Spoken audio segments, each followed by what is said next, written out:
Hello guys, അപ്പോൾ ഞാനാണെങ്കിൽ ഇപ്പോൾ ഉള്ളത് കാന്തല്ലൂരിൽ നിന്നും വെറും 3 കിലോമീറ്റർ ചുറ്റളവിലുള്ള ആനന്ദവന റിസോർട്ടിലാണ് കേട്ടോ ഇപ്പോൾ ഞാൻ ഉള്ളത്. ഗൈസ്, കാന്തല്ലൂരിലുള്ള പുത്തൂർ എന്ന് പറയുന്ന സ്ഥലത്ത് നിന്നും വെറും 1.5 കിലോമീറ്റർ വന്നു കഴിഞ്ഞാൽ നമുക്ക് ഈ ഒരു റിസോർട്ടിൽ എത്തിച്ചേരാൻ പറ്റുന്നതായിരിക്കും. ഗൈസ്, അപ്പോൾ ഓഫ് റോഡൊക്കെ ഇഷ്ടപ്പെടുന്ന ആൾക്കാർക്ക് തീർച്ചയായും വിസിറ്റ് ചെയ്യാൻ പറ്റിയ ഒരു റിസോർട്ട് തന്നെയാണ് കേട്ടോ നമ്മുടെ ഈ ഒരു ആനന്ദവന റിസോർട്ട്. നമുക്കാണെങ്കിൽ 1 കിലോമീറ്ററോളം നമുക്ക് ഓഫ് റോഡ് വരുന്നുണ്ട് കേട്ടോ ഈ ഒരു റിസോർട്ടിലേക്ക് എത്താനായിട്ട്.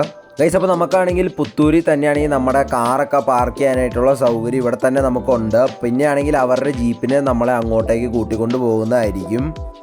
ഗൈസ്, അപ്പോൾ നമുക്കാണെങ്കിൽ ഈ റിസോർട്ടിനെ കുറിച്ചുള്ള ബാക്കി വിശേഷങ്ങളൊക്കെ നമുക്ക് ഇവിടുത്തെ മാനേജറിനോട് തന്നെ നമുക്ക് ചോദിച്ചറിയാം. ഹായ്, എൻ്റെ പേര് നജു. ഞാൻ ആനന്ദവനം റിസോർട്ടിലെ മാനേജറാണ്. നമുക്കിവിടെ വരുന്ന 3 ടൈപ്പ് സ്റ്റേ ആണ് ഇവിടെ വരുന്നത്. മഡ് ഹൗസ് വരുന്നുണ്ട്, ഇഗ്ലൂ ഹൗസ് വരുന്നുണ്ട്, ലോഗ് ഹൗസ് വരുന്നുണ്ട്. നമുക്ക് മഡ് ഹൗസിൽ തന്നെ 2 ടൈപ്പ് മഡ് ഹൗസ് വരുന്നുണ്ട്. ഒന്ന് സ്റ്റാൻഡേർഡ് മഡ് ഹൗസ് വരുന്നുണ്ട്, പ്രീമിയം മഡ് ഹൗസ് വരുന്നുണ്ട്. സ്റ്റാൻഡേർഡ് മഡ് ഹൗസ് എന്ന് പറഞ്ഞാൽ നമുക്ക് 3 പേർക്ക് ഒരുമിച്ച് സ്റ്റേ ചെയ്യാൻ പറ്റിയ മഡ് ഹൗസാണ്. പ്രീമിയം എന്ന് പറഞ്ഞാൽ നമുക്കൊരു 5 പേർക്ക് ഒരുമിച്ച് സ്റ്റേ ചെയ്യാൻ പറ്റും.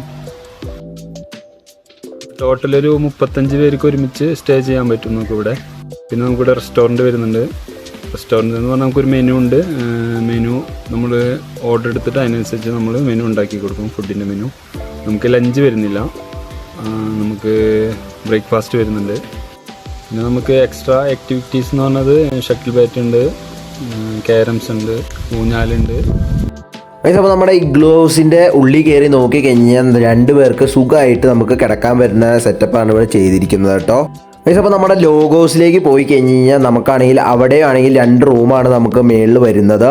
നമുക്ക് അവിടെ മേളിലാണെങ്കിൽ നമുക്ക് 3 പേർക്ക് സുഖമായിട്ട് നമുക്ക് താമസിക്കാൻ പറ്റുന്നതായിരിക്കും കേട്ടോ. അപ്പോൾ നമുക്ക് അതിൻ്റെ താഴെ നോക്കി കഴിഞ്ഞ് കഴിഞ്ഞാൽ നമുക്കാണെങ്കിൽ ഡോർമെട്രി ആണ് വരുന്നത്. 6 പേർക്ക് നിരന്ന് നല്ല സുഖമായിട്ട് കിടന്ന് ഉറങ്ങാൻ പറ്റും കേട്ടോ. അപ്പോൾ നമ്മുടെ ഈ റിസോർട്ടിലെ മെയിൻ ഹൈലൈറ്റ് എന്താണെന്ന് വെച്ച് കഴിഞ്ഞാൽ ഈ ഒരു റിസോർട്ടിലെ ആംബിയൻസ് ആണ് കേട്ടോ. നല്ല അടിപൊളി ആംബിയൻസ് ആണ് കേട്ടോ. അപ്പോൾ നിങ്ങൾക്കാണെങ്കിൽ ഈ ഒരു റിസോർട്ടിനെ കുറിച്ചാണെങ്കിൽ കൂടുതൽ കാര്യങ്ങൾ അറിയണമെന്നുണ്ടെങ്കിൽ ഈ താഴെ കാണുന്ന നമ്പറിൽ ജസ്റ്റ് ഒന്ന് കോൺടാക്റ്റ് ചെയ്യുക.